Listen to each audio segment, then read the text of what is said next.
Hello friends, my name is Jasmine and I hope मेरी ये audit revision series आपको useful लग रही होंगी। तो चलिए हम स्टार्ट करते हैं हमारे ऐसे 260 से, that is communication with TCWG. यानी ऑडिटर की यहाँ पे रिस्पॉन्सिबिलिटीज होती हैं टीसीडब्ल्यूजी के साथ कम्युनिकेट करने में। हम इस स्टैंडर्ड में वेरियस मैटर्स कवर करेंगे, जैसे इसका स्कोप, ऑब्जेक्टिव्स और ऑडिटर को क्या क्या रिक्वायरमेंट है कि उसे किससे कम्युनिकेट करना है। देन हम देखेंगे मैटर्स उसे कौन से कम्युनिकेट करने हैं। देन हम देखेंगे कम्युनिकेशन की प्रोसेस क्या है, फैक्टर्स क्या अफेक्ट करते हैं हमारे कम्युनिकेशन को। तो ये सारे मैटर्स हम इसमें कवर करेंगे। तो चलिए स्टार्ट करते हैं हमारे स्कोप से। ऑडिटर की रिस्पॉन्सिबिलिटी होती है कि उसे कम्युनिकेट करना पड़ता है टीसीडब्ल्यूजी को। जब तक मैनेजमेंट और ओनर्स टीसीडब्ल्यूजी का पार्ट नहीं है तो ऑडिटर को इस स्टैंडर्ड के अकॉर्डिंग उनको कम्युनिकेट करने की कोई रिक्वायरमेंट नहीं है। ऐसे ऑल्सो एप्लीकेबल होता है जहाँ पे टीसीडब्ल्यूजी के पास अगर रिस्पॉन्सिबिलिटी है अदर हिस्टोरिकल फाइनेंशियल इंफॉर्मेशन को चेक करने की, तो ऑडिटर मतलब वहां पे भी ये स्टैंडर्ड है जो वो एप्लीकेबल हो जाएगा कि उसे ये मैटर्स जो भी उसे मिलते हैं जो ओवरसी करने में टीसीडब्ल्यूजी को हेल्प करते हैं, तो ऑडिटर वो सब मैटर्स भी टीसीडब्ल्यूजी को कम्युनिकेट करेगा। देन हम देखते हैं ये स्टैंडर्ड ऑडिटर को कहीं भी प्रिक्लूड नहीं करता, मना नहीं करता कि आप ये मैटर्स स्पेसिफिकली कम्युनिकेट ना करो टीसीडब्ल्यूजी को। इस स्टैंडर्ड के साथ साथ अगर कुछ और भी मैटर्स मिलते हैं जो भी आपको लगता है ऑडिटर को अपनी जजमेंट के अकॉर्डिंग, तो वो उसे कम्युनिकेट करने पड़ते हैं। देन हम देखेंगे कि रोल ऑफ कम्युनिकेशन क्या होता है। बहुत इंपॉर्टेंट है रोल ऑफ कम्युनिकेशन हर फील्ड में ही। तो इफेक्टिव टू वे कम्युनिकेशन होना बहुत जरूरी है इन द ऑडिट, जिससे उनके बीच में कंस्ट्रक्टिव वर्किंग रिलेशनशिप बनेगी। यानी आपस में दोनों इन्फॉर्मेशन शेयर करेंगे और वो उसको रिस्पॉन्सेज देंगे, तो इसमें ये हेल्पफुल होगा। ऑडिटर अपने रेलिवेंट इन्फॉर्मेशन ऑब्टेन कर पाएगा टीसीडब्ल्यूजी से, और टीसीडब्ल्यूजी को जो भी स्पेसिफिक जो भी सिग्निफिकेंट फाइंडिंग्स मिलेंगी या फिर ऐसी कुछ ऑब्जर्वेशन मिलेंगी जो ऑडिटर ने उसे बताई, जो उसके ऑडिटर की जजमेंट में इंपॉर्टेंट थी, तो सीसीडब्ल्यूजी को हेल्पफुल होगा कि वो ओवरसी कर पाए अपनी फाइनेंशियल रिपोर्टिंग की प्रोसेस को।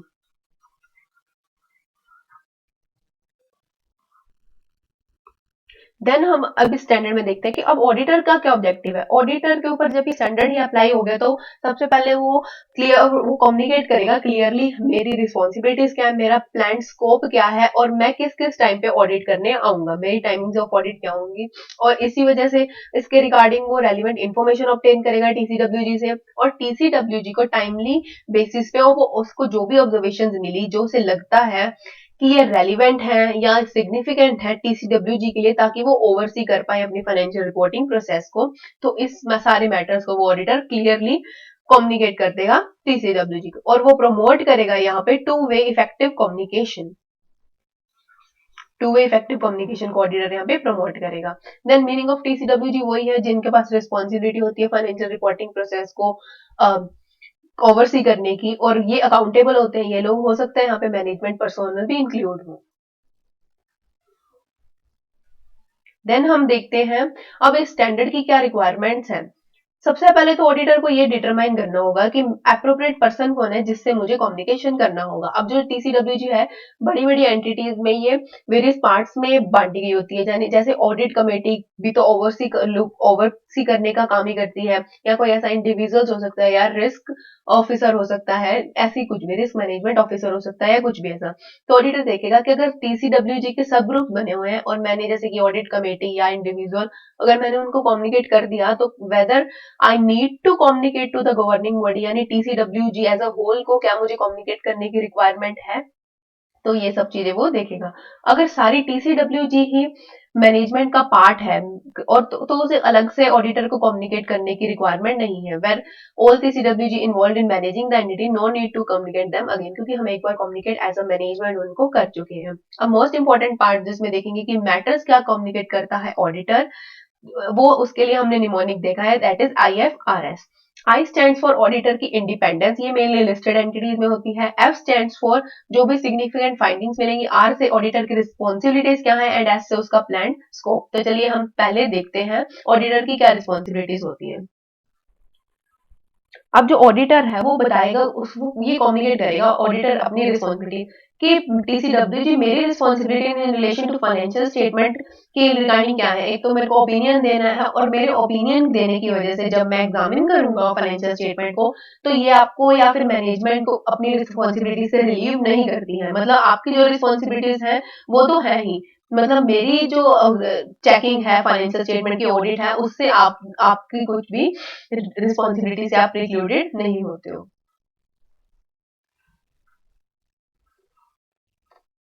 देन हम देखेंगे कि सेकंड चीज वो जो कम्युनिकेट करेगा that is plan scope and timing of the audit. अब ओवरव्यू करेगा of this is to communicate, यानी अब जो भी उसका प्लान स्कोप है, प्लान स्कोप में कि हम मेरी मतलब मेरा क्या दायरा रहेगा काम करने का, मेरी टाइमिंग से एवरीथिंग, उसका एक ओवरव्यू जो है ना ऑडिटर उसको कम्युनिकेट कर देगा। अब और बताएगा कि अगर उसे जैसे हम सबसे पहले जाके जैसे ऐसे 315 के अकॉर्डिंग हम सबसे पहले समझते हैं कि एंटिटी की इंफॉर्मेशन, उनका एनवायरनमेंट, ये सब चीजों का हम एक बेसिक सा एक ओवरलुक तैयार करते हैं। तो वैसे ही ऑडिटर्स कम्युनिकेट करेगा पीसीडब्ल्यूजी को अपने प्लान स्कोप वगैरह, और अगर उसे कोई सिग्निफिकेंट रिस्क मिले हैं तो वो सब प्लान बताएगा। इसमें क्या क्या ऑडिटर का क्या प्लान है कि वो अब ऑडिटर दो चीजों का यहाँ पे एड्रेस कर रहा है। एक तो सिग्निफिकेंट रिस्क को जो मटेरियल स्टेटमेंट है, या फिर एरियाज ऐसे जहाँ पे हायर रिस्क होने का चांसेस है, यानी दो चीजों को, दो टाइप के रिस्क को वो केटर कर रहा है, वो एड्रेस कर रहा है। That is first one is जो सिग्निफिकेंट रिस्क उसे मिले हैं, सिग्निफिकेंट रिस्क, और दूसरा है कि हाई जहाँ पे वो एरिया जहाँ पे हायर रिस्क असेस हुआ है।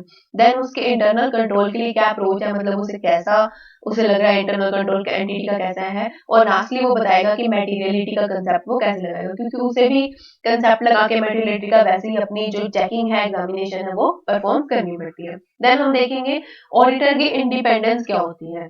देखो, जो लिस्टेड एंटिटी होती है ना, उस केस में तो ऑडिटर को एक रिटर्न स्टेटमेंट देनी पड़ती है, स्टेटमेंट ऑफ कंप्लायंस। ये हमने ऐसे 220 में भी कवर किया था। वो कंप्लायंस स्टेटमेंट देंगे कि हम और हमारे जो एंगेजमेंट टीम के मेंबर्स हैं, हम कंप्लाई करते हैं एथिकल रिक्वायरमेंट्स के साथ भी और इंडिपेंडेंस के साथ भी, और मतलब हमारे मेंबर्स भी और अदर्स इन द फर्म भी, वी कंप्लाई विद दैट, और all relationship between the firm. अब जैसे हमने उस स्टैंडर्ड में भी ये सारी बातें कवर की थी कि साथ-साथ कि हम कंप्लायंस के बारे में बताएँगे, उसके रिगार्डिंग वो बताएँगे कि हमारी जो भी रिलेशनशिप्स हैं या फिर जो सर्कमस्टेंसेस है, वो थ्रेट नहीं करेंगे हमारे इंडिपेंडेंस को, यानी सारी relationship between the firm, network firms and entity, they do not threat our independence. और अगर कुछ ऐसे थ्रेट्स मिलते हैं या कुछ ऐसी ब्रीचेस जो कि इंडिपेंडेंस को थ्रेट करती हैं, तो ऑडिटर ने उसके लिए रिगार्डिंग क्या स्टेप लगाए ताकि वो इसको एलिमिनेट कर पाए या रिड्यूस कर पाए उन थ्रेट्स को। देन हम देखेंगे अब ऑडिटर फोर्थ पॉइंट जो बताएगा कि सिग्निफिकेंट फाइंडिंग्स अपनी, एफ स्टैंड्स फॉर फाइंडिंग। तो अब उस प्रोसेस को कंटिन्यू करते हैं, ऑडिटर बताएगा जो भी उसे सिग्निफिकेंट फाइंडिंग मिलती है उसकी ऑडिट में।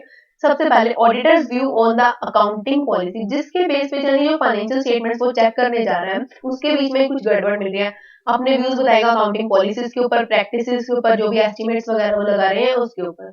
अब इसके दौरान अगर ऑडिटर को कुछ सिग्निफिकेंट डिफिकल्टीज मिलती हैं ऑडिट परफॉर्म करते हैं, अब सिग्निफिकेंट डिफिकल्टीज क्या होती हैं, मेन तो ये ना जो इनहेरेंट लिमिटेशंस ऑफ ऑडिट है ना उससे ही रिलेटेड है।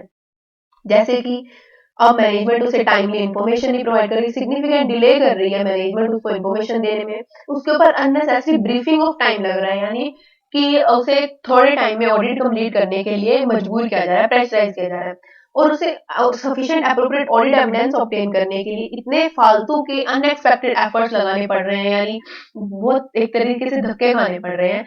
और जो उसे एक्सपेक्टेड थी इन्फॉर्मेशन, जैसे डब्ल्यूआर हो गए जो मैनेजमेंट से रिक्वायर्ड थी, या किसी से पक्का था कि हाँ बैंक से हमें ये इन्फॉर्मेशन मिल जाएगी या कुछ भी, वो एक्सपेक्टेड इन्फॉर्मेशन ही नहीं मिल रही, अनअवेलेबल है।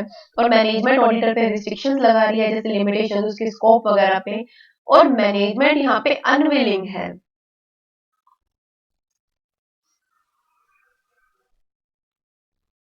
Management's unwillingness to make या extend its assessment of entity's ability to going as to continue going concern। जब ऑडिटर ने मैनेजमेंट को रिक्वेस्ट की कि आप हमें बताओ, असेस करके बताओ, यानी एक तरीके से असेसमेंट करो कि आप गोइंग कंसर्न बेसिस को फॉलो कर रहे हैं या नहीं, जो आपके ऊपर फंडामेंटल प्रिंसिपल अप्लाई होता है, तो मैनेजमेंट वहाँ पे अनविलिंगनेस है कि वो अपनी ये रिस्पॉन्सिबिलिटी भी नहीं निभा रहे। अनलेस जब तक टीसीडब्ल्यूजी का पार्ट नहीं है सारी हमारी मैनेजमेंट, तो ऑडिटर को, unless all TCWG involved in management, auditor को सिग्निफिकेंट मैटर जो उसने डिस्कस किए मैनेजमेंट के साथ, या वो जो WR मैनेजमेंट से रिक्वेस्ट रिक्वेस्ट कर रहा था और मैनेजमेंट ने जैसे उसे प्रोवाइड नहीं किए, तो ऑडिटर वो सारी चीजें टीसीडब्ल्यूजी को कम्युनिकेट करेगा, जो सिग्निफिकेंट मैटर्स उसने मैनेजमेंट को कम्युनिकेट किए या फिर जो WR मैनेजमेंट को वो रिक्वेस्ट कर रहा था वो उसे ऑब्टेन नहीं हुए। तो ये थे हमारे कुछ ऐसे पॉइंट्स सिग्निफिकेंट डिफिकल्टीज को लेके। अब फाइंडिंग्स में और 2 पॉइंट्स क्या कवर होते हैं कि सर्कमस्टांसेस जो अफेक्ट करते हैं हमारे form and content of audit report को, जैसे कि गोइंग कंसर्न या फिर कैम पैराग्राफ भी इंक्लूड होता है एज पर एसए 701। तो कुछ भी ऐसे सर्कमस्टांसेस जो ऑडिटर को लगते हैं कि अगर मतलब मुझे ऐसी फाइंडिंग है जो एक बार अपनी रिपोर्ट में देने से पहले मुझे टीसीडब्ल्यूजी के साथ कम्युनिकेट कर लेनी चाहिए, तो ऑडिटर वो सर्कमस्टांसेस भी टीसीडब्ल्यूजी के साथ कम्युनिकेट करेगा। देन अदर सिग्निफिकेंट जो मैटर ऑडिटर को अपनी जजमेंट के अकॉर्डिंग लगती है कि वो टीसीडब्ल्यूजी के लिए सिग्निफिकेंट हो सकती है, तो ऑडिटर वो सब मैटर भी टीसीडब्ल्यूजी से कम्युनिकेट करेगा। अब देखते हैं हम कम्युनिकेशन की प्रोसेस क्या होती है। कम्युनिकेशन की प्रोसेस में सबसे पहले हम देखेंगे कि form, timing and expected general content of the communication क्या होना चाहिए। मतलब मेनली क्या है कि फॉर्म जैसे रिटर्न होना चाहिए, ऑरल होना चाहिए, टाइमिंग्स क्या होनी चाहिए, ये सारी चीजों के बारे में जो हमारा form and content of communication है वो बताता है। फॉर्म ऑफ कम्युनिकेशन क्या होना चाहिए, ऑरल रिटर्न भी हो सकती है, डिटेल या समराइज कोई मैटर ऐसा है जैसे एक बार उसकी झलक बनाना था कि हाँ ऐसा हो रहा है, डिटेल में बताना है, समराइज बताना है, स्ट्रक्चर्ड होना चाहिए, अनस्ट्रक्चर्ड होना चाहिए। देन हम देखेंगे कि कम्युनिकेशन इन राइटिंग।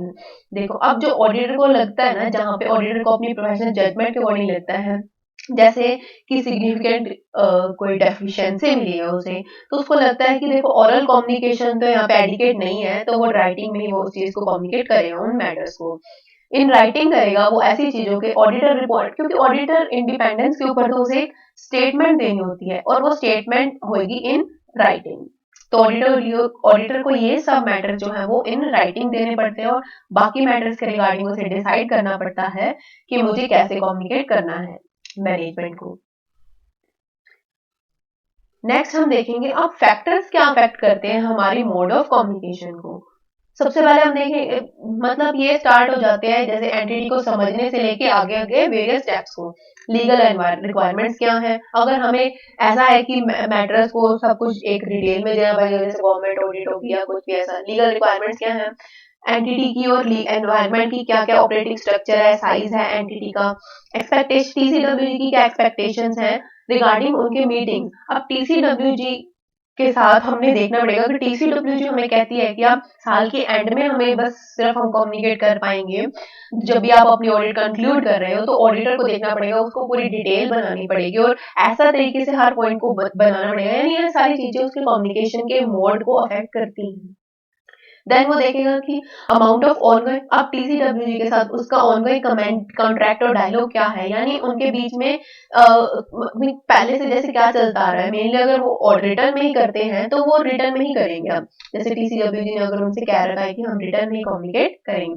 देन जो की ऑडिट मैटर्स है यानी ऐसे 701 उसको लगते हैं whether discussion to be included in auditor report. देखो ऐसे 701 में हम कवर करेंगे कि क्या ऐसे मैटर्स ऑडिटर को लगते हैं कि ये सिग्निफिकेंट है, चाहे इनमें कुछ गड़बड़ नहीं है या इसकी वजह से हमारा जो ओपिनियन है वो मॉडिफाई नहीं हो रहा, बट ये कुछ ऐसे मैटर्स हैं जो सिग्निफिकेंट है हमारी ये जो एंटिटी है उसके लिए। तो उन मैटर्स को ऑडिट रिपोर्ट में डालने से पहले ऑडिटर जो है वो कम्युनिकेट करेगा टीसीडब्ल्यूजी के साथ।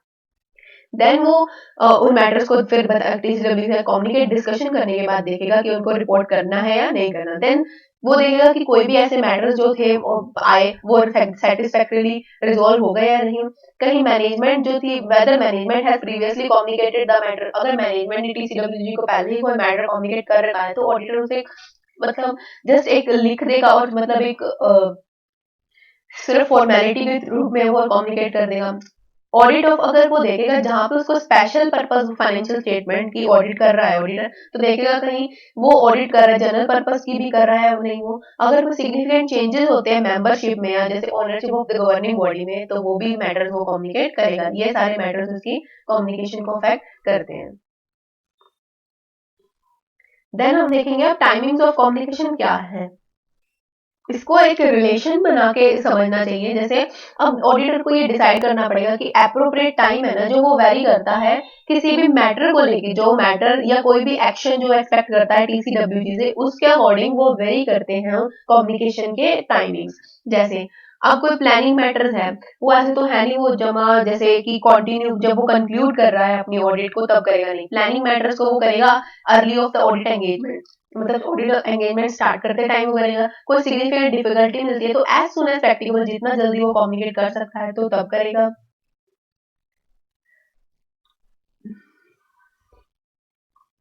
अगर ऐसे 701 लगता है यानी कैंप पैराग्राफ लगता है तो प्रिलिमिनरी व्यूज क्या है अबाउट द कैंप, वो देख, अगर वो प्लान्ड मतलब जो प्रिलिमिनरी व्यूज उसकी कैंप के ऐसे हैं व्हेन डिस्कसिंग प्लान स्कोप, या तो जो जब वो प्लान स्कोप डिस्कस कर रहा था उसे तभी आइडेंटिफाई हो गए हैं प्रिलिमिनरी बेसिस पे, मतलब एक ओवरव्यू उसको मिल गया ऑडिटर को तो वो डिस्कस कर लेगा।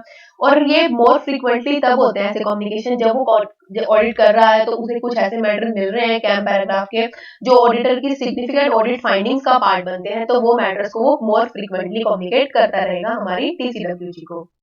देन अपने इंडिपेंडेंस के regarding when judgments about the threat, जब भी उसे कुछ ऐसे थ्रेट्स लगते हैं कि हाँ हमारी मैनेजमेंट को हमारी जो जो है एंगेजमेंट टीम है हमारी, ईटी है या फिर कुछ भी हम खुद हैं जो भी अदर्स इन द फर्म है, अगर हमें कुछ थ्रेट्स मिलते हैं या हमारी इंडिपेंडेंस को या हमने उसको कैसे सेफ गार्ड किया, तो इन सब के रिगार्डिंग ऑडिटर जजमेंट लगाएगा और तब उनको कम्युनिकेट कर देगा। और कुछ ऐसी फाइंडिंग्स मिलती है फ्रॉम ऑडिट तो वो उनको कंक्लूडिंग में, मतलब कुछ भी जो सिग्निफिकेंट मैटर्स नहीं थे तो उनको कंक्लूडिंग डिस्कशन में वो ऑडिटर अपना पार्ट बना लेगा।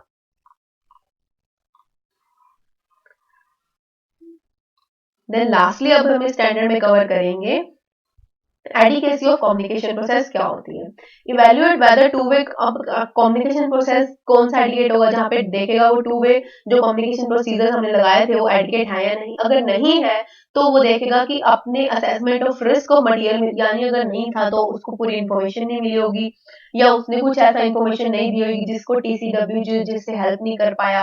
अगर वो एडिकेट नहीं थी तो अपने risk of assessment, risk of material में स्टेटमेंट के असेसमेंट पे वो देखेगा कि उसका क्या इफेक्ट आता है, और कहीं वो उस अपनी ऑडिटेड एविडेंस ऑब्टेन करने की एबिलिटी के ऊपर देखेगा क्या इफेक्ट आएगा, और टेकिंग अप्रोप्रिएट एक्शंस लेगा वो इसके रिगार्डिंग जब उसे जो कम्युनिकेशन प्रोसेस है वो एडिकेट नहीं थी। देन डॉक्यूमेंटेशन करेगा। अब दो टाइप के मैटर से दो टाइप का स्ट्रक्चर था हमारा कम्युनिकेशन का, one was oral and the second one was written. जो रिटन है ना बस उसकी तो जो पहले से रिटन है उसकी तो बस एक कॉपी रिटेन कर लेगा एज अ डॉक्यूमेंटेशन का पार्ट। जो ओरल थे, जो भी मैटर्स कम्युनिकेट किए वो वाले सारे मैटर हमने क्या कम्युनिकेट किए, किसको किए, कब किए, ये सब मैटर्स, और कॉपी ऑफ द मिनट्स जहाँ पे कुछ ऐसी बातें डिस्कस की होगी जैसे ऑडिट कमेटी की मीटिंग या फिर डायरेक्टर्स की मीटिंग, कुछ भी ऐसी मीटिंग जो उसको अपना मिनट्स को अगर अपना डॉक्यूमेंटेशन का पार्ट रिटेन करके रखना है तो वहां पे। तो ये था हमारा एसए 260। इसमें हमने देखे कि ऑडिटर का क्या स्कोप है, यानी उसकी रिस्पॉन्सिबिलिटी क्या है अपनी कम्युनिकेशन करने के लिए टीसीडब्ल्यूजी के। देन हमने यहाँ पे कवर किया था कि अब जो टू वे कम्युनिकेशन होना चाहिए इनके बीच मैटर्स क्या क्या कम्युनिकेट करने हैं, और कम्युनिकेशन अगर सब ग्रुप को हो गया है तो अब ऑडिटर को रिक्वायरमेंट है या नहीं, किसको वो कम्युनिकेट करेगा। देन मैटर्स में हमने देखा आईएफआरएस, फिर उसके बाद हमने देखा कम्युनिकेशन की प्रोसेस, क्या क्या फैक्टर्स कम्युनिकेशन प्रोसेस को अफेक्ट करते हैं। देन हमने देखा कि एडिकेसी क्या है कम्युनिकेशन प्रोसेस की, एंड देन लास्ट में हमने देखा कम्युनिकेशन की डॉक्यूमेंटेशन। तो चलिए स्टार्ट करते हैं हमारे नेक्स्ट स्टैंडर्ड से, that is communication deficiencies in internal control with TCWG. अब ऑडिटर को कोई भी ऐसी डेफिशिएंसीज मिलती है इंटरनल कंट्रोल के रिगार्डिंग, क्योंकि वो इंटरनल कंट्रोल के लिए एक अपना प्रिलिमिनरी बेस भी बना के चलता है, तो उसे ऑडिट के दौरान या उसे कुछ भी ऐसी डेफिशिएंसीज मिलती है इंटरनल कंट्रोल में तो वो टीसीडब्ल्यूजी को कम्युनिकेट करेगा। तो इस स्टैंडर्ड में हम देखेंगे सबसे पहले कि स्कोप क्या है इस स्टैंडर्ड का। जो भी डेफिशिएंसीज इंटरनल कंट्रोल में ऑडिटर को मिलती है और उसे लगता है कि सिग्निफिकेंट इंपॉर्टेंस की है तो वो टीसीडब्ल्यूजी को वो सारी इंफॉर्मेशन कम्युनिकेट कर देगा। ऐसे कुछ भी ऐसा एडिशनल रिस्पॉन्सिबिलिटीज नहीं लगाता ऑडिटर के ऊपर कि हाँ आपको इसके डीओटी के ऊपर एक ऑब्जर्वेशन अलग से बनानी है, एक रिस्पॉन्सिबिलिटी लेनी है, वो एक या फिर in obtaining understanding of internal control over and above requirement, जो ऐसे 315 और 330 में कह दिया ना उतनी ही आप इंफॉर्मेशन ऑब्टेन करोगे इंटरनल कंट्रोल के रिगार्डिंग, उसकी असेसमेंट करोगे और अगर उसके रिगार्डिंग आपको फिर डेफिशिएंसीज कुछ मिलती हैं तो आप वो टीसीडब्ल्यूजी को कम्युनिकेट करोगे। यानी कुछ ऐसी एडिशनल रिक्वायरमेंट नहीं है, क्योंकि जो इंटरनल कंट्रोल मेंटेन करने की रिस्पॉन्सिबिलिटी है वो हमारी मैनेजमेंट की होती है। अब देखेंगे हम इस स्टैंडर्ड में ऑडिटर का क्या ऑब्जेक्टिव है।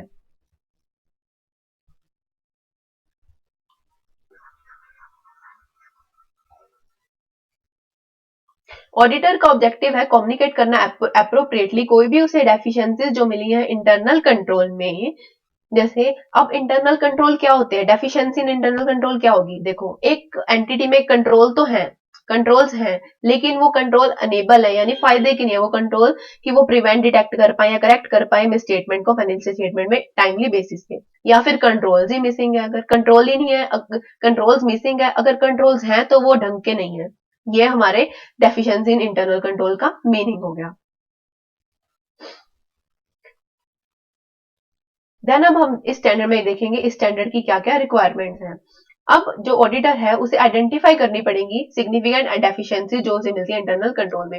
जो भी वो काम करता है ना, ऑडिट परफॉर्म करता है, तो उसके दौरान ही उसे पता चल जाएगा क्या क्या। वैसे तो जो ऑडिटर है ना उसके ऊपर इंटरनल कंट्रोल भी वो ही एप्लीकेबल होते हैं, वही उसके लिए जो इंपॉर्टेंट होते हैं, जो रेलिवेंट फॉर फाइनेंशियल स्टेटमेंट्स होते हैं। उनके ऑडिट के लिए जो रेलिवेंट होते हैं उन्हीं इंटरनल कंट्रोल्स के साथ ऑडिटर का कंसर्न होता है। देन हम देखेंगे identification of deficiency in internal. Auditor अपने काम के बेसिस पे परफॉर्म करेगा जब वेदर अगर उसे कोई भी डेफिशिएंसीज मिलती हैं, एक से ज्यादा कुछ भी इंटरनल कंट्रोल में मिली अगर, तो वो डिटरमाइन करेगा वेदर या इंडिविजुअल या ये कॉम्बिनेशन में कुछ ऐसा रूप ले लेगी कि वो सिग्निफिकेंट डेफिशिएंसी बन जाएंगी। यानी जब उसे कोई भी ऐसी डेफिशिएंसी मिले तो वो डिटरमाइन करेगा कि इनका इम्पैक्ट कितना है, कि कहीं वो मतलब इकट्ठी होके वो हमारी एंटिटी के सारे के लिए सिग्निफिकेंट डेफिशिएंसी बन जाए। नॉट ओन ये सिर्फ ये नहीं है कि उनका अकरेंस होना जरूरी है, मिस स्टेटमेंट का, मिस स्टेटमेंट का सिर्फ अकरेंस नहीं बल्कि उसके होने का चांस, लाइकलीहुड भी ऑडिटर के लिए मैटर करता है। क्योंकि बहुत बार ऐसा होता है कि सिग्निफिकेंट डिफिकल्ट डेफिशिएंसी तो होती है, लेकिन ऑडिटर वो आइडेंटिफाई नहीं कर पाता, चाहे वो अपनी ऑडिट प्रॉपरली प्लान करके चलता है फिर भी वो आइडेंटिफाई नहीं कर पाता उन सिग्निफिकेंट डेफिशिएंसीज को। देन हम देखेंगे कि इंडिकेटर्स ऑफ सिग्निफिकेंट डेफिशिएंसीज क्या है। देखो, अब देखो उसे मतलब कि कौन सी बातों से उसको ऑडिटर को लग सकता है कि यहाँ पे ऑडिट जो डेफिशिएंसीज है इंटरनल कंट्रोल में वो एग्जिस्ट करती हैं। जैसे उसे कोई ऐसा एविडेंस मिला कंट्रोल एनवायरमेंट की, इन जो हमारी कंट्रोल एनवायरमेंट है, जैसे अकाउंटिंग हमारा हो गया, इंटरनल कंट्रोल, ये सभी इनइफेक्टिव है, या एनटीडी ने जो रिस्क असेसमेंट प्रोसीजर लगाना चाहिए एज पर ऐसे 315 मैनेजमेंट का जो होता है वो ही एब्सेंट है, अगर है तो वो इनइफेक्टिव है, मैनेजमेंट उसको ढंग से उसको मान ही नहीं रही अपने काम को। अगर कोई भी आइडेंटिफाइड सिग्निफिकेंट रिस्क मिलते हैं और ऑडिटर उसके लिए क्वेरी करता है मैनेजमेंट से, तो उसे इनइफेक्टिव रिस्पॉन्सेज मिलते हैं, उसे रिस्पॉन्स ही नहीं मिलते किसी चीजों के रिगार्डिंग।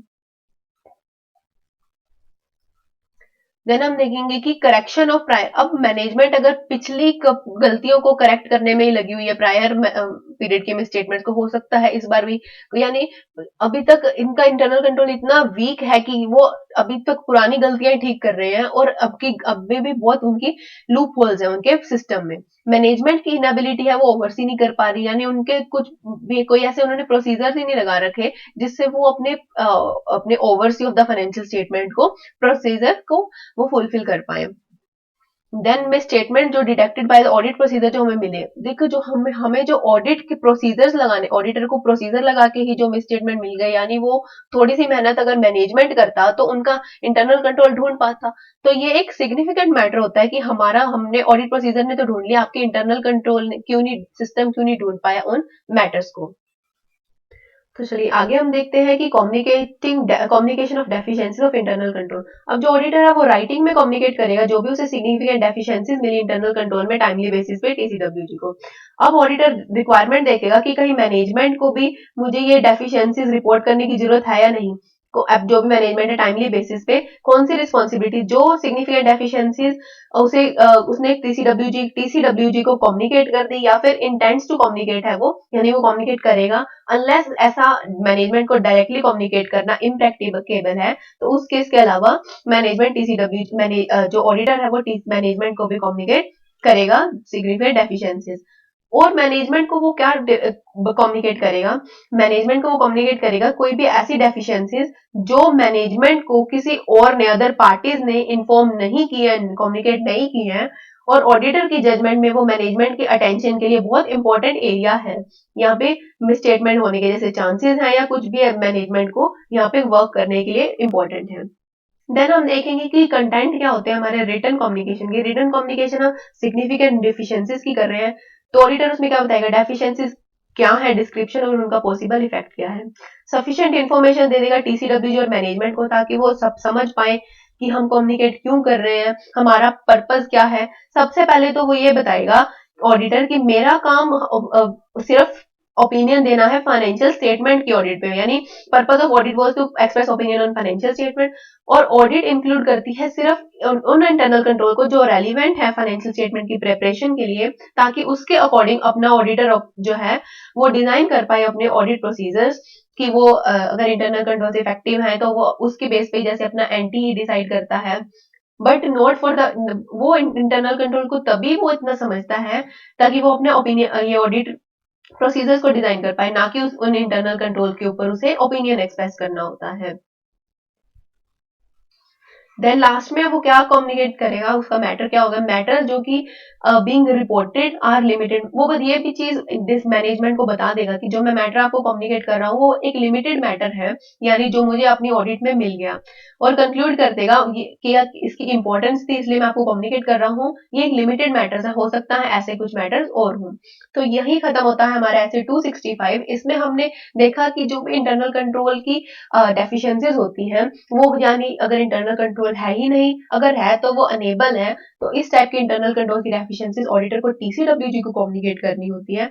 वो उसके मैटर्स क्या क्या, वो कम्युनिकेशन किस तरीके से मैनेजमेंट को टीसीडब्ल्यूजी को दोनों को कम्युनिकेट करेगा। देन हमने इसमें देखा था कि जो ऑडिटर है उससे कि मैटर जो है वो राइटिंग में देने हैं या नहीं, और वो राइटिंग में जब वो दे रहा है, कम्युनिकेट कर रहा है, तो उन मैटर्स को वो अपनी एक क्लैरिफिकेशन दे दे कि मैंने इन और जो इंटरनल कंट्रोल्स हैं उस पे अपना ओपिनियन नहीं एक्सप्रेस करना, मेरा काम था फाइनेंशियल स्टेटमेंट्स के ऊपर अपना ओपिनियन एक्सप्रेस करना। तो चलिए अब खत्म होता है हमारा ऐसे 265। तो चलिए देखते हैं हमारा नेक्स्ट स्टैंडर्ड, दैट इज ऐसे 299 joint audit of financial statement. जो भी बड़ी एंटिटीज होती हैं उनका ऑडिट मतलब दो या दो से ज्यादा और जॉइंट जो ऑडिटर्स हैं वो परफॉर्म करते हैं। तो ये हमारा जो स्टैंडर्ड है वो ले करता है प्रिंसिपल, ताकि जो जॉइंट ऑडिट है वो भी ऐसे 200 को कंप्लाई करते हुए अपने ओवरऑल ऑब्जेक्टिव्स को अचीव करते हुए परफॉर्म हो। और special consideration of the audit क्या क्या है, तो इसके बारे में ये हमारा जो स्टैंडर्ड है वो कंडीशन ले करता है। और वो बताता है कि ये ऐसे एक प्रिंसिपल ऑडिट, ब्रांच ऑडिटर या फिर अनदर ऑडिटर जैसे हमने अपॉइंट किया उनके रिगार्डिंग ये स्टैंडर्ड डील नहीं करता, ये सिर्फ एक एंटिटी के ऊपर बताता है अपने प्रोविजंस क्या लगेंगे।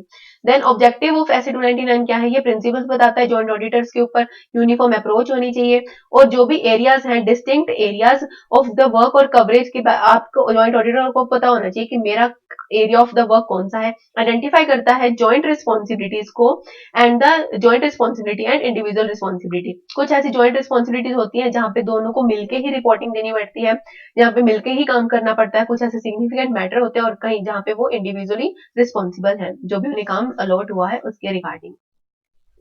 देन अब हम इसमें देखेंगे कि मीनिंग ऑफ जॉइंट ऑडिटर क्या है, जॉइंट ऑडिट क्या है। जो भी एंटिटी की फाइनेंशियल स्टेटमेंट दो या दो से ज्यादा लोग करते हैं, ऑडिटर्स करते हैं, उनको बोलते हैं, और उन ऑडिटर्स को जॉइंट ऑडिटर्स बोलते हैं।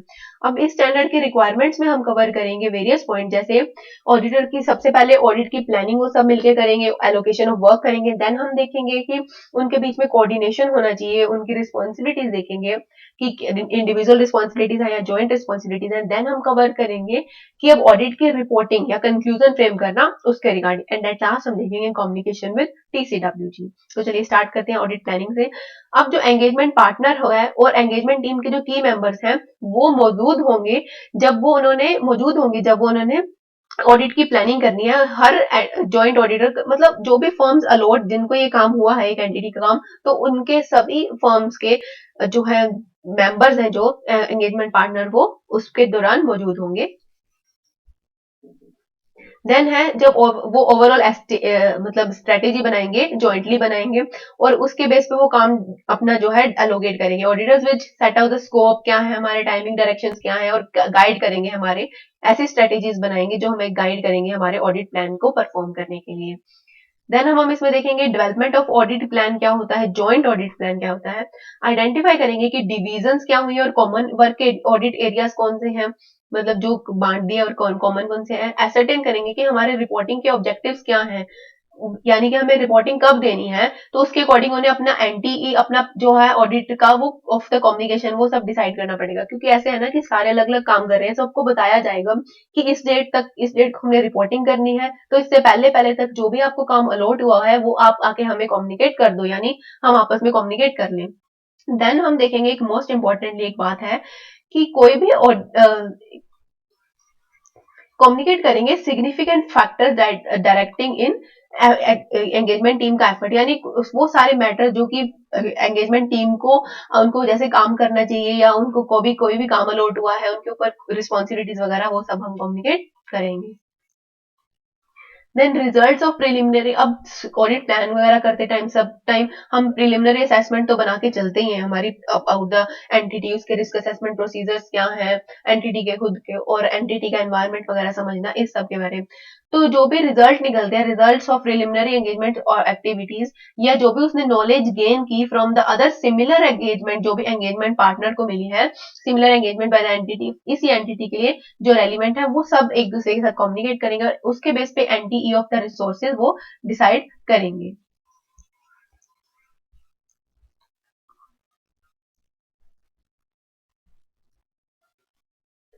नेक्स्ट वो अब करेंगे assessment of risk of material misstatement.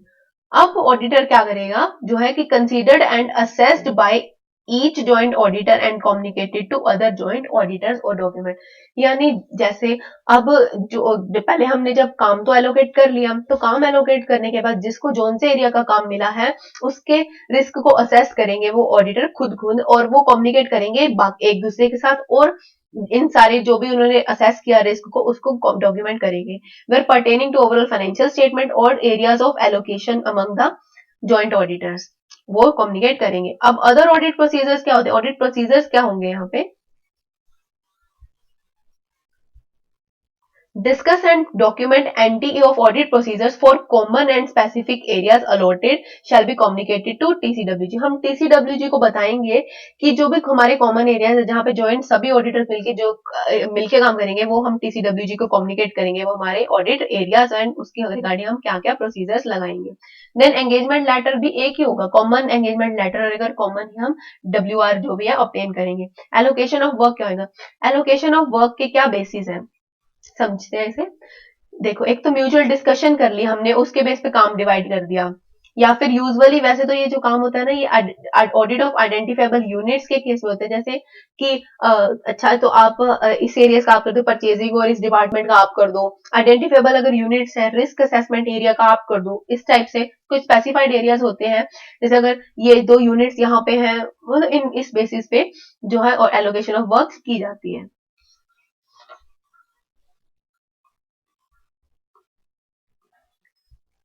Then हम देखते हैं due to business nature of entity divisions, अगर कई बार ऐसा होता है कि बिजनेस का नेचर ही ऐसा है, यानी कुछ भी चीज सेगमेंटेड नहीं है, सब कुछ मतलब प्रोसेस आपस में सब जुड़ी हुई है, इंटरलिंक्ड है एंटिटी की, तो और जिसकी वजह से डिवीजन पॉसिबल नहीं है, तो उस केस में ऑडिटर क्या अपने आप में कैसे एलोकेट करेंगे, division with reference to items वो डिसाइड करेंगे, जैसे इन असेट लाइबिलिटी की आप कर लो, इनकम या फिर इनकम एंड एक्सपेंडिचर्स के बेसिस पे वो अपना काम जो है वो एलोकेट करेंगे आपस में।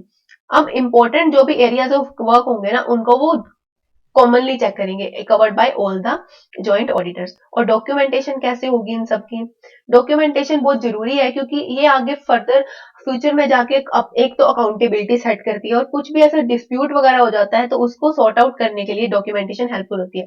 जो भी काम एलोकेट हुआ, एलोकेटेड का डॉक्यूमेंट है वो बनाया हुआ है, वो साइन भी होगा सारे जॉइंट ऑडिटर के साथ, और कम्युनिकेट करेंगे हम TCWG को, उनको भी पता हो कि यहाँ पे काम करने के लिए ये पर्टिकुलर लोग ही आएंगे, और ये हेल्प करता है अवॉइडिंग डिस्प्यूट वगैरह, या कुछ कंफ्यूजन हो सकती है regarding scope of the work in दोनों के बीच में, जॉइंट ऑडिटर्स के बीच में आपस में।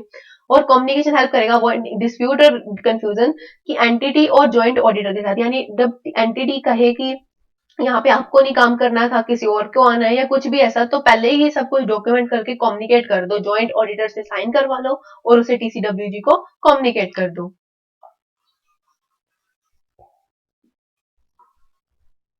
देन नेक्स्ट अब हम इसमें देखते हैं कि रिस्पॉन्सिबिलिटीज ऑफ जॉइंट ऑडिटर क्या होती हैं। बहुत मेजर एरिया है यहाँ पे। देखो, हर जॉइंट ऑडिटर ना उस काम के लिए रिस्पॉन्सिबल होगा जो उसको काम एलोकेट किया गया है, उसके लिए वो रिस्पॉन्सिबल होगा ही होगा, उसके काम के लिए और उसकी प्रॉपर एग्जीक्यूशन के लिए। जैसे उसे एंटी डिसाइड करना है ऑडिट प्रोसीजर्स के, उसको रिस्क असेस करना है, इस सब की जिम्मेदारी ईच ऑडिटर को अपने काम एलोकेटेड के बेस पे होती है। देन अब हम इसमें नेक्स्ट देखते हैं कि सारे जॉइंट ऑडिटर कौन से केस में रिस्पॉन्सिबल होंगे। ऑल जॉइंट ऑडिटर्स सर्व कर रहे हैं जॉइंटली रिस्पॉन्सिबल होंगे, जो अनडिवाइडेड काम है या फिर डिसीजन, जहां पे डिसीजन जो है वो सारे जॉइंट ऑडिटर ने मिलकर लिया है उन कॉमन ऑडिट एरियाज की प्लानिंग के ऊपर। मैटर्स जो एक बंदा लेके आया था ताकि, और जिस पे सब अग्री किए थे, कोई किसी को अपने ऑडिट परफॉर्म करते टाइम कुछ ऐसा मैटर मिला, उसे लगा कि सबके लिए ये सिग्निफिकेंट मैटर है, तो वो मैटर जब उसने सबको बताया तो उसके ऊपर जब अगर सब अग्री किए हाँ इसको इसको इतनी इंपॉर्टेंस देनी चाहिए इस मैटर को, वो मैटर उसके लिए सारे रिस्पॉन्सिबल होंगे, क्योंकि एक तरीके से सब उस मैटर का पार्ट बन चुके हैं। एंटिटी के कंप्लायंस विद जो भी एंटिटी के ऊपर रेलिवेंट स्टैट्यूट्स लगते हैं, कोई भी लॉज एंड रेगुलेशंस, उसके लिए सारे और जॉइंट ऑडिटर रिस्पॉन्सिबल होंगे। Presentation of disclosure as per FRF हो रही है या नहीं, या ऑडिट रिपोर्ट कंप्लाई कर रही है हमारे लॉज के साथ, एसए के साथ, या फिर आईसीआई की कोई प्रोनाउंसमेंट्स के साथ।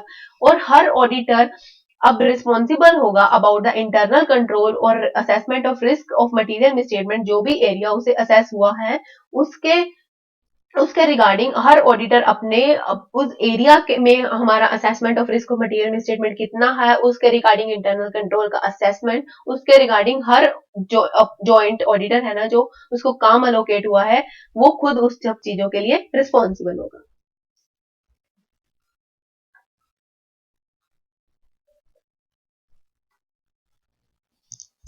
देन हम इस स्टैंडर्ड में देखते हैं आगे कि अब रिस्पॉन्सिबिलिटीज तो हमने देख ली, तो साथ के साथ हम कोऑर्डिनेशन देखते हैं कि अब जो जॉइंट ऑडिटर्स हैं, अगर किसी एक जॉइंट ऑडिटर को कुछ ऐसी बात पता चलती है, उसे लगता है कि ये बाकियों को बताना बाकियों के लिए भी जरूरी है, तो उसके ऊपर एक ऐसी रिस्पॉन्सिबिलिटी आ जाती है कि उसे उन चीजों के साथ कोऑर्डिनेट करना पड़ेगा और उनको बाकी जॉइंट ऑडिटर्स को कम्युनिकेट करना पड़ेगा। जैसे कोऑर्डिनेशन अमंग जॉइंट ऑडिटर्स, कोई भी ऐसा मैटर जो रेलिवेंट लगता है, रेलिवेंट हो सकता है बाकियों के लिए भी, और उनकी अटेंशन डिजर्व करता है, हो सकता उसके लिए डिस्क्लोजर भी चाहिए या डिस्कशंस भी करनी पड़ सकते हैं, वो कम्युनिकेट करेगा उस मैटर को बाकी जॉइंट ऑडिटर्स के साथ इन राइटिंग कि हाँ मैं कम्युनिकेट कर रहा हूँ।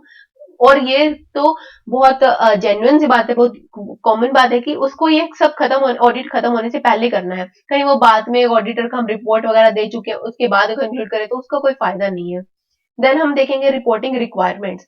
रिपोर्टिंग रिक्वायरमेंट वैसे तो क्या है कि ऑडिटर को कॉमन ऑडिट रिपोर्ट ही इशू करनी पड़ती है, लेकिन हो सकता है कि अब सभी तो कह रहे हैं कि हमें तो ट्रू एंड फेयर भी लग रहा है, हम ऑडिट रिपोर्ट जो है वो हम जो है कि अनक्वालिफाइड ऑडिट रिपोर्ट हम दे रहे हैं, हमारा ओपिनियन। लेकिन कुछ ऐसा हो सकता है कि कोई एरिया में कोई एक बंदा है या कोई जॉइंट ऑडिटर वो डिसएग्री करे विद ओपिनियन, या कुछ भी ऐसे मैटर जो ऑडिट रिपोर्ट में कवर किए गए हैं, तो वो अपना एक्सप्रेस करेगा opinion in the separate audit report में करेगा। और जो बाकी मेन जो ऑडिट रिपोर्ट जा रही है उसमें इस सेपरेट ऑडिट रिपोर्ट का जिक्र होगा, रेफरेंस होगी in the OM paragraph other matters paragraph as per SA 706।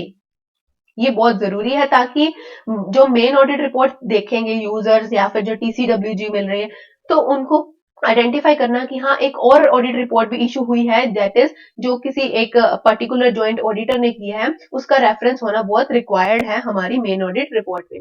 Then हम देखेंगे review of work by the other joint auditor. अब देखो जो भी ऑडिट करने आए हैं वो सब क्वालिफाइड सीएस हैं।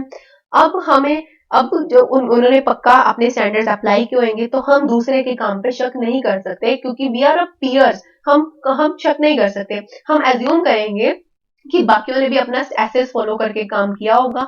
और रिव्यू करना जरूरी नहीं है, ना ही टेस्ट परफॉर्म करना जरूरी है, whether work has been actually perform हुआ या नहीं, क्योंकि हमें ये क्योंकि एक दूसरे को हम इंसल्ट नहीं कर सकते, we are from the same profession, तो हम एज्यूम करेंगे कि हम जो है कि एसएस के अकॉर्डिंग ही दूसरे जॉइंट ऑडिटर ने भी काम परफॉर्म किया होगा। एज्यूम करेंगे अदर जॉइंट ऑडिटर्स, और ये भी बात हम एज्यूम करेंगे क्योंकि जो उसके ऊपर कोऑर्डिनेशन की रिस्पॉन्सिबिलिटी थी, कि हम एज्यूम करेंगे कि अदर और जॉइंट ऑडिटर ने हमारे नोटिस में लेके आया होगा कोई भी ऐसा, कोई डिपार्चर उसे एफआरएफ से लगा या फिर कुछ भी ऐसे सिग्निफिकेंट ऑब्जर्वेशन जो उसे लगा था उनके रिस्पॉन्सिबिलिटी में या उनके एलोकेटेड वर्क में आती थी, और जो कि जरूरी थी बाकियों के लिए भी, उन्होंने वो सब चीजें कम्युनिकेट कर दी होंगी।